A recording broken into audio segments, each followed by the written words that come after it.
Hello, welcome to शिक्षा treasure. आज हम व्याकरण के अंतर्गत वाक्य के बारे में पढ़ेंगे। वाक्य कक्षा 9वीं के लिए भी है और वाक्य कक्षा 10वीं के लिए भी है। कक्षा 9वीं में जो वाक्य है वो है अर्थ के आधार पर। कक्षा 9th के लिए अर्थ के आधार पर वाक्य है। अर्थ के आधार पर वाक्य भेद, आधार पर वाक्य भेद के नाम से है।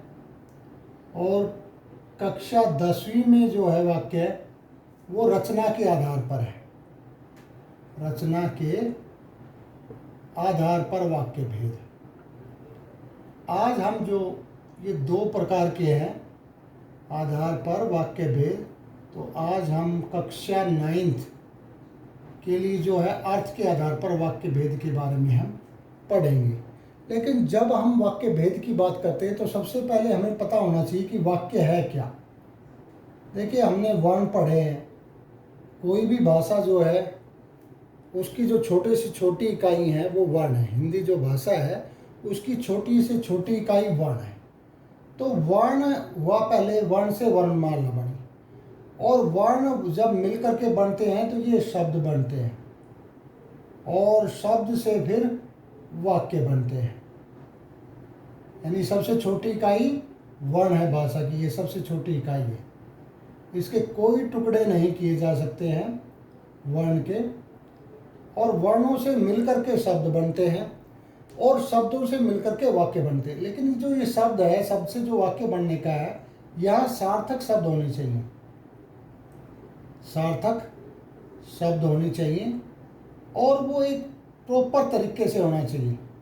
यानी कर्ता, उसके बाद सहायक क्रियाएं जो होती है, फिर क्रियाएं होती है, उसके बाद जो कर्म होता है, यानी एक उनका अर्थ निकलना चाहिए वाक्य का। ये नहीं कि वर्ण मैंने लिख दिया कि राम खेलता फुटबॉल है, राम खेलता फुटबॉल है, तो ये नहीं। जैसे राम हमारा यहाँ करता है तो उसके बाद कर्म आना चाहिए, कर्ता के बाद ये कर्म।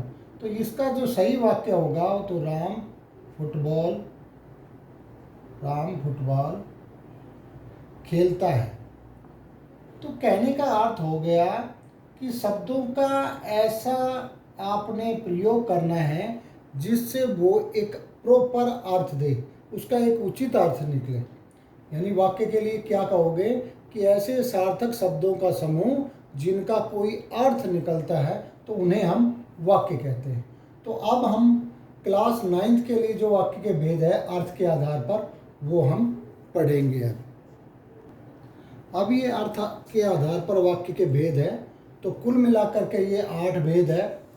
8 भेद में पहला है विधानवाचक वाक्य, दूसरा है निषेधवाचक वाक्य, तीसरा है प्रश्नवाचक, चौथा है विस्मयादि बोधक, पांचवा है आज्ञावाचक, छठा है इच्छावाचक, सातवां है संदेहवाचक, आठवां है संकेतवाचक। अब बात आती है कि ये सारे वाक्य आप कैसे पहचानेंगे और होते क्या। तो जो विधानवाचक वाक्य होता है, इन वाक्यों में क्या है कि कोई भी क्रिया हो रही है उसके बारे में हमें सामान्य सूचना मिल जाती है। कोई क्रिया के बारे में हमें सामान्य सूचना मिल जाती है कि वो क्रिया हो रही है। और जैसे कैसे हम वाक्य बनाते हैं, मैं एक ही वाक्य से फिर सारा समझाऊंगा। पहले आप ये समझ लें कि विधानवाचक वाक्य क्या है, कि जिस वाक्य में किसी काम के करने के बारे में, कोई कार्य हो रहा है तो उसके बारे में हमें सामान्य सूचना मिल जाती है, तो उसे हम विधानवाचक वाक्य कहते हैं। और जो निषेधवाचक वाक्य हैं उसमें ये ध्यान रखना, इसमें कार्य के न होने की सूचना मिलती है। न होने की सूचना मिलती है, कार्य नहीं हुआ है तो उसके बारे में हमें सूचना मिलती है, तो वो निषेधवाचक है। अब बात आती है प्रश्नवाचक। इसमें प्रश्न पूछा जाता है, इसकी पहचान के लिए ये साइन होता है और इसमें कोई प्रश्न पूछा जाता है। कोई भी जो है वो प्रश्न संबंधी बातें होती है, प्रश्न पूछा जाता है इसमें। तो ये हो गया प्रश्नवाचक। अब बात करते हैं विस्मयादि बोधक। विस्मय आदि वाचक या विस्मय आदि बोधक, इसके लिए जो साइन है, ये साइन से हम इसको पहचान सकते हैं। और इसमें क्या होता है, इसमें आश्चर्य होता है, हैरानी होती है, हमें आश्चर्य होता है या हैरानी होती है, दुख होता है, खुशी होती है एकदम, लेकिन हैरानी आश्चर्य से संबंधित बातें इसमें रहती है। और आज्ञावाचक क्या है, इसमें आज्ञा लेना है, आज्ञा लेने से संबंधित भी है और आज्ञा देने से संबंधित भी है, दोनों आते हैं। ये सोचे कि भाई आज्ञावाचक है तो आज्ञा लेना, लेकिन आज्ञा देना यानी आदेश भी कह सकते हो आप उसको, या आज्ञा देना भी कह सकते हो।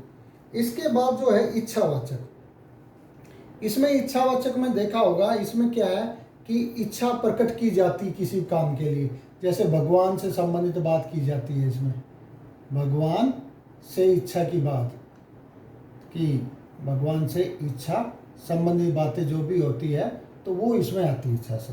संदेह में क्या है, इसमें कोई कार्य होता नहीं है, वो कार्य हो रहा है या नहीं हो रहा है, इसकी पहचान के लिए शायद शब्द है।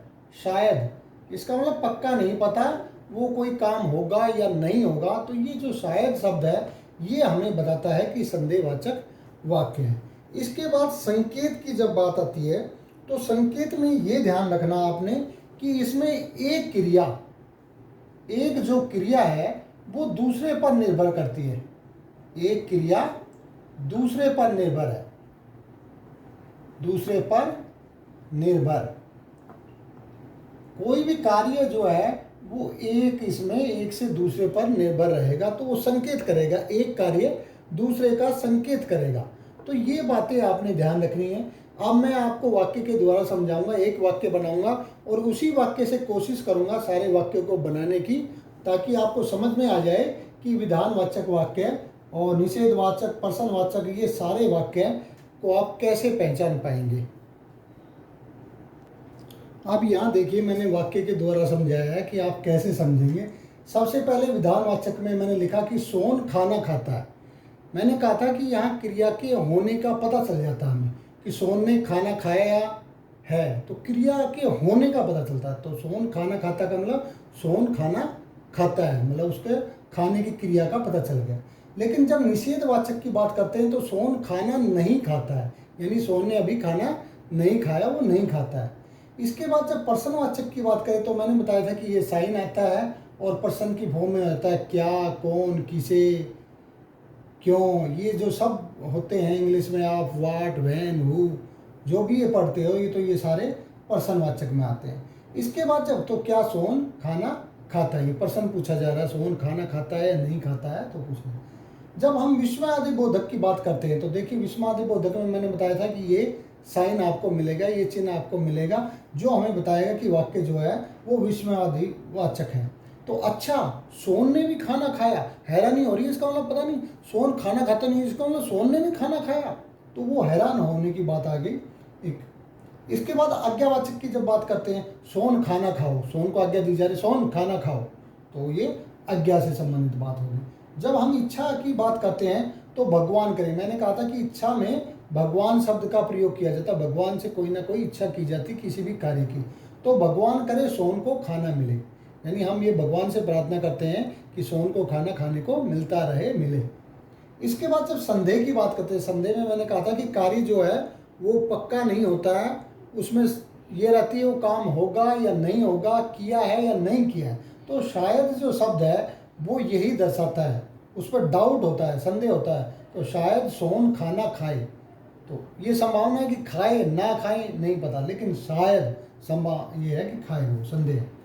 इसके बाद जब संकेतवाचक की बात करते हैं तो संकेत में मैंने कहा था कि एक कार्य जो है वो दूसरे, एक क्रिया जो है दूसरी क्रिया पर निर्भर करती है। यदि सोहन को भूख लगेगी, यानी सोहन को भूख लगेगी तो वह खाना खाएगा, तो यानी भूख लगने पर खाना खाने की क्रिया जो है वो निर्भर है, तो एक दूसरे पर निर्भर है। तो ये हमने एक ही वाक्य से देखी, एक ही प्रकार के वाक्य को हमने बदल करके यहाँ समझाया कि किस प्रकार से विधानवाचक में वह वाक्य बनता है और बाकी वाक्यों में वह किस प्रकार से बदल जाता है। तो अब परीक्षा में किस प्रकार से प्रश्न पूछे जाते हैं तो वो हम अभी करेंगे। अब देखिए दो प्रकार से ऐसे प्रश्न आ सकते हैं परीक्षा में कि निम्नलिखित वाक्यों को संकेत अनुसार बदलें। यानी आपको वाक्य दिए रहेंगे और पीछे ब्रैकेट में वो नाम लिख देंगे जिसमें उसको बदलना है। जैसे पहला है वह चल नहीं सकता है, तो निषेधवाचक में बदलना है। निषेधवाचक में हमें पता है कि नहीं का प्रयोग होता है या ना का प्रयोग, तो वह चल, अब यहाँ आप नहीं लगा देंगे, वह चल नहीं सकता है, तो ये निषेधवाचक में हो जाएगा। लेकिन बात जब प्रश्नवाचक की करेंगे कि मेरा पत्र आया है, इसको हमने प्रश्नवाचक में बदलना है, तो आपने क्या कर रखा है कि ये क्या क्यों उससे हमने शुरू करना है, तो आप आगे इसके क्या लगा देंगे, क्या मेरा पत्र आया है, और फिर प्रश्नवाचक चिन्ह हो जाएगा इसकी जगह। ठीक है। अब इसके बाद जब विस्मय आदि वाचक की करती कि सीता गा रही है, तो देखिए हैरानी करनी है, अच्छा सीता भी गा रही है, कि अरे सीता गा रही है, तो ऐसे कर सकते हो आप, अच्छा या अरे से प्रयोग करके इसको विस्मयादिबोधक बना सकते हो। फिर राजू रोज पढ़ने जाता है, आज्ञावाचक, तो राजू रोज पढ़ने जाओ, आज्ञावाचक में बनाना है, तो राजू रोज पढ़ने जाओ, तो वो आज्ञावाचक बन जाएगा। अब जो दूसरी प्रकार का वाक्य आता है, वाक्य के जो भेद के आधार पर जो प्रश्न आता है, वो ये आता है कि अर्थ के आधार पर वाक्य भेद लिखे। यहाँ तो बदलना था, अब यहाँ वाक्य दे दिया, वो बताना है कि वाक्य वो कौन सा है अर्थ के आधार पर। तो भगवान आपका भला करे, देखिए भगवान शब्द आ गया, तो भगवान किस में आता है, इच्छावाचक में, तो ये इच्छा से संबंधित बात यहाँ कर रहा है, तो ये इच्छावाचक हो जाएगा। इसके बाद जो दूसरा है काश, ये मैंने साइन बताया था कि ये कहाँ आता है, तो ये विस्मयादिबोधक में आता है, तो ये विस्मय वाला आ जाएगा, यहाँ विस्मय हो रहा है तो विस्मय आदिवाचक हो जाएगा। इसके बाद अब तुम चले जाओ, तो आज्ञा दी जाएगी, अब तुम चले जाओ, तो ये आज्ञा से संबंधित है, तो आज्ञावाचक हो जाएगा। इसके बाद कितने बजे हैं, ये साइन हमने बताया था कि प्रश्नवाचक में होता है, तो ये प्रश्न से संबंधित है, तो ये प्रश्नवाचक हो जाएगा। तो ये इस प्रकार से परीक्षा में प्रश्न आ सकते हैं। एक तो वाक्य को बदलना आ जाएगा, एक दिए हुए वाक्यों में भेद बताना जाएगा। तो यहाँ पर हमने वाक्य और अर्थ के आधार पर वाक्य के कितने भेद थे, तो हर एक भेद के बारे में जाना, और फिर परीक्षा में किस प्रकार से प्रश्न आ सकते हैं वो भी हमने यहाँ किए हैं। फिर भी आपको इस वीडियो से संबंधित कोई भी डाउट हो तो आप कमेंट बॉक्स में जाकर के कमेंट कीजिए, और अगर आपको ये वीडियो पसंद आए तो आप इसे लाइक कीजिए और चैनल को सब्सक्राइब करना नहीं भूलिए। धन्यवाद।